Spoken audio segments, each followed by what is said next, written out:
Hey guys, welcome back. So today we're going to just do a quick wrap up for Unit 6. Some of you may have done this over the break to freshen yourselves up, since it is a little tough to come back from a quote-unquote break and then have a test. So if you did do this, you want to make sure you watch and check your answers, okay? So these are basically the exit tickets from all of the lessons that we did. So I'm going to just go over them with you guys. So when we're simplifying these fractions with multiple exponents, the way that I showed it in class was I broke it up by the like term. So we have 10 and 2. Oh, that's not 2. That's a 25. Sorry, 10 and 25. X cubed and x to the 7th, and then y to the 4th and y. So they started simplifying it. But I'm going to, instead of doing it this way, I'm going to do it the way that I've been doing it all along. So it's 10 25ths times, and then you just write it separately, x cubed over x to the 7th times y to the 4th over y, and then you just simplify each one individually. So 10 fifths, you can reduce that using your calculators to 2 fifths. Okay, and then x, we keep the base and subtract the exponents, so that's 3 minus 7, which is negative 4. And then y, keep the base, subtract the exponents, 4 minus 1 is 3. Now, we don't ever leave negative exponents anymore. So what we're going to do is I'm just going to rewrite this over here. What I'm going to do is I'm going to take that x to the negative 4th, and I'm going to make it positive by putting it in the denominator. So it's going to be 2 fifths times 1 over x to the 4th. And then the y cubed is still up there. So let's make this look neater. 2 times 1 times y cubed is going to be 2y cubed over 5x to the 4th, okay? That looks way better than that. Technically, if you were on a test and you left it like this, I would give you the credit. But you want to neaten it up and make it look nice. Okay? For lesson 2, we're just rewriting these so that they're not a 0 and not a negative. So remember, anything to the 0 power is equal to 1. That's it, no matter what. And as we just discussed, we can take any negative exponent and make it positive by putting it in the denominator under 1. So this will be 1 over y cubed. We skipped over lesson 3. Lesson 4, we're going to look at these two functions. If you would join me for the Google Meet, we went over this exact question actually. Yeah.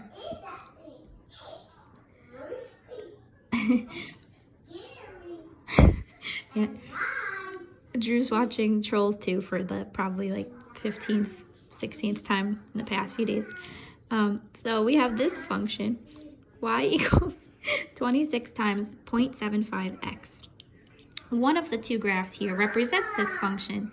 Hold on, Drew. We're going to circle which one is correct. So remember, in an exponential function, you have the format a times b to the x power.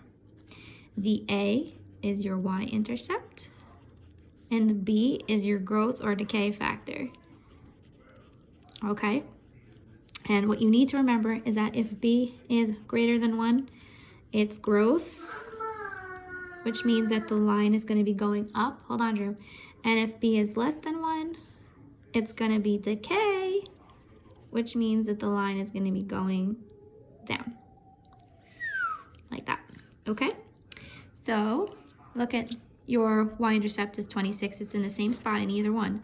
So the only way you can tell is by this b growth factor. It's 0.75, which is less than 1. So my graph should be going down. Which one is going down? That's this one. So that's your answer. Okay, so for lesson 6, we talked about how to do percent increases and decreases using just one step instead of doing it in 2 separate steps. So if we're doing a percent increase, remember what we're doing is we're adding that percent to the 100% of the number. So what we did was whatever percent we were increasing by, we added it to 100, and then we found that percent. So we're finding 104% of 120. So what we do is we take the 104 and we move our decimal over twice and we multiply that. So you take your 120, multiply by 1.04, And once you plug that in your calculator, you'll see that it's 124.8. Okay? On the other hand, when we're doing a percent decrease, instead of adding it to 100, since it's a decrease, we subtract it from 100. So we're doing 100 minus 12. That's going to give us 88%. So again, we take that and we move it over twice. Okay, 0.88 is what we're going to multiply by. So we take our 45, multiply by 0.88, just plug it right in your calculator and you'll get 39.6. Okay, and the beauty of this method is that you do all the work in one step. Voila. Okay, for lesson 8, we're looking at a table here that represents some of the values in an exponential function. How could we tell from this table that it's not linear? You have to try to remember that a linear function has a constant rate of change. So if you're looking from the difference in the y's from 0 to 1 and 1 to 2, if it's linear, it's got to be the same, right? Because the change in y over the change in x is going to be the same in a linear function because the rate of change is constant. So if we look here, if we did the rate of change from 4 to 12, that's a change of 8. Sorry guys, a little tired today. A change of 8. And then from 12 to 36, holy Hannah, that is definitely not, it's 24. So if this was linear, this would be the same because this is only increasing by 1. Okay, so what you can do is you can see that the rate of change is not constant.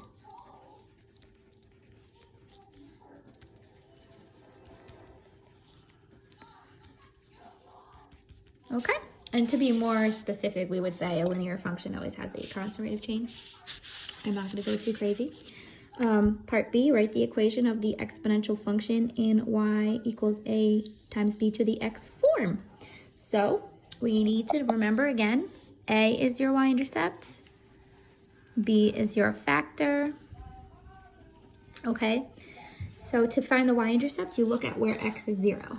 Okay, so where is x 0? At 4. So your y-intercept is 4. Now, how do you find that b, that factor? And I know it's a growth factor because the numbers are going up. All you have to do is take 2 corresponding y values and divide. So I'm going to just say divide 2. Okay, so I'm going to just pick 12 and 4 because that's the easiest one I see. You take the previous one, this one, and divide it by the previous one. So 12 divided by 4 is 3. You can always check if you'd like. Go to the next one. 36 divided by 12 is also 3. And then you'll find that if you do 108 divided by 36, you'll also get 3. So to find that growth factor, all you do is just pick 2 y values and divide the one that you're looking at by the previous one. Okay, so your b is 3.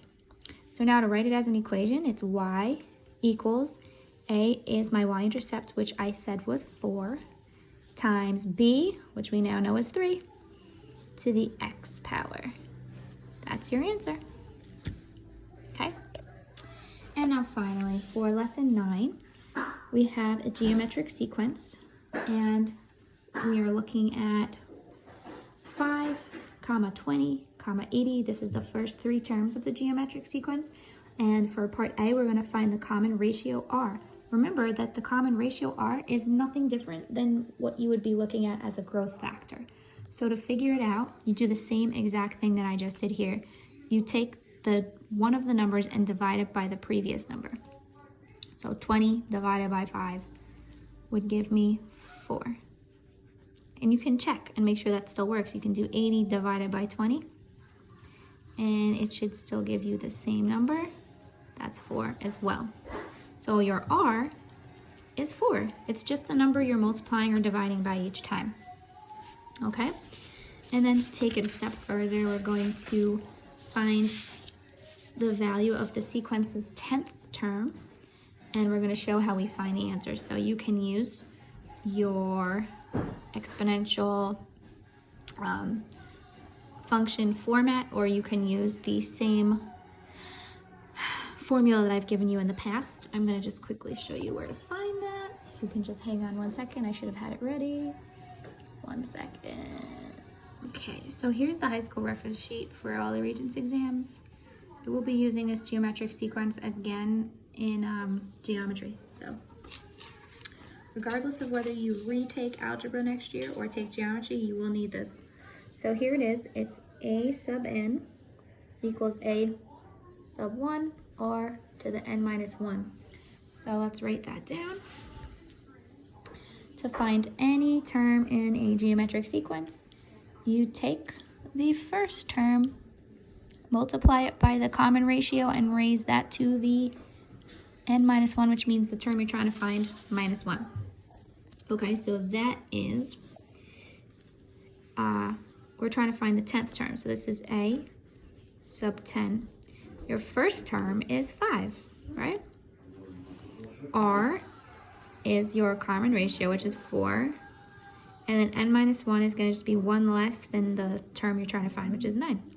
Okay, and you plug this in your calculators, and you'll find that it's equal to a very large number, which is going to be 1,310,720. Okay, now technically you can use the function format here the same way that you would be using this. Okay, it's just better to use the geometric sequence formula. Okay, all right, so that's it, everybody.